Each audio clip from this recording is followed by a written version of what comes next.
My name is Yaihara Fortis Santiago, and I am the current director for the Science Alliance at the New York Academy of Sciences. I'm from a very small town in Puerto Rico, and growing up, I never had access to scientists. So it was until I went to pursue my bachelor's degree in sciences that I actually learned what a scientist was, and I met my first scientist.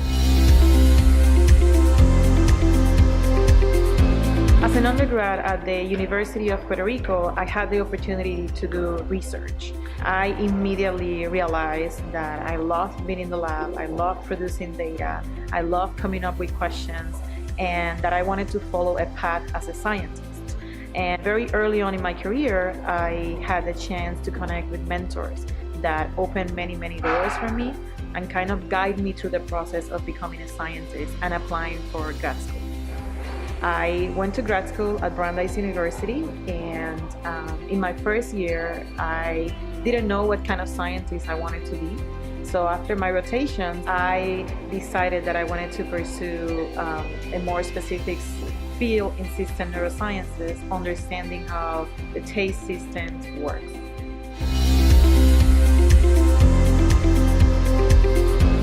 One of the challenges that I faced when I came to pursue my Ph.D. was the fact that I was unaware that I was a person of color, or I was considered a person of color in the United States. For me, that presented many challenges because I had to basically learn what that meant in terms of the history, in terms of the sciences. And as a Latina woman, I had to learn to embrace that I was part of this diverse community, and that my voice was very important, and that I had to try to be at the table in as many occasions as I can, because that diversity of voices is what helps with innovation in sciences. When I was in grad school, I was very happy performing experiments and being a scientist, but I also felt a little disconnect between being a bench scientist and how the scientist could have an impact beyond the lab. So I started doing a lot of extracurricular activities, connecting with different communities at Brandeis, and learning about what other career paths are out there for scientists.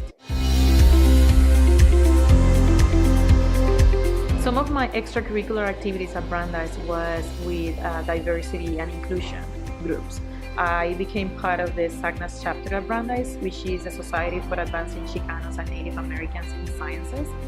Brandeis had a chapter at the time that I was a grad student there, and I became the mentors of all the undergrads that were part of the chapter. I also started going to the SACNAS conferences as a recruiter for Brandeis, and at the conference I had the chance to meet other colleagues who were very interested in diversity, inclusion, and workforce development. And that's how I started putting my interests together before applying for the AAAS Policy Fellowship. I was very fortunate to be selected as a AAAS Science and Technology Policy Fellow, and I joined the National Science Foundation. My first year, I worked in the Engineering Directorate, so I had to learn a little bit about how to work with engineers, because the way of thinking between scientists and engineers is slightly different. So it was kind of like a cultural shock, and showed me how quickly sometimes you have to adapt to this professional environment. And on my second year as a AAAS Fellow, I worked in the international office, and I was basically supporting the Americas portfolios on science and technology cooperation agreements between the US and the Americas.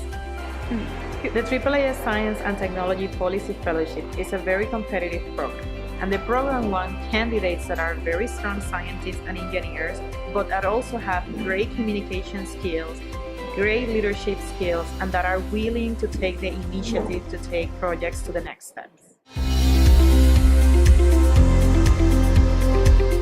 What makes you develop good communication skills is to learn how to adapt your message to different audiences.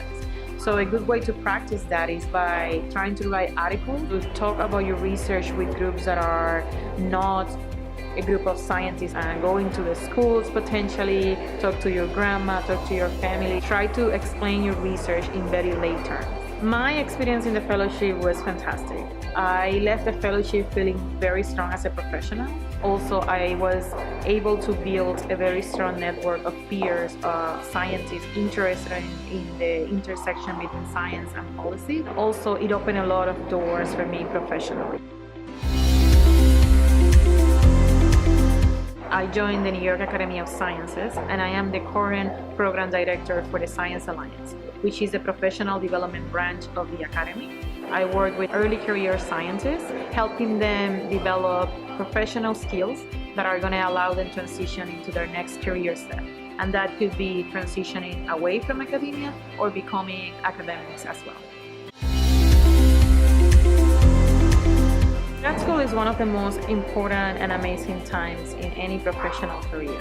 So my first piece of advice is to enjoy the journey. It's very important to realize that this is only a period of your time and that you have to make the most out of it. Your most important job today is to be a scientist and to be trained as an amazing scientist. So use the resources that you have on campus, make sure that you build a strong network, make sure also that you find good mentors that could help you navigate your career and the next steps. And the last part, which for me is very important as well, is to find a life-work balance that works for you as an individual.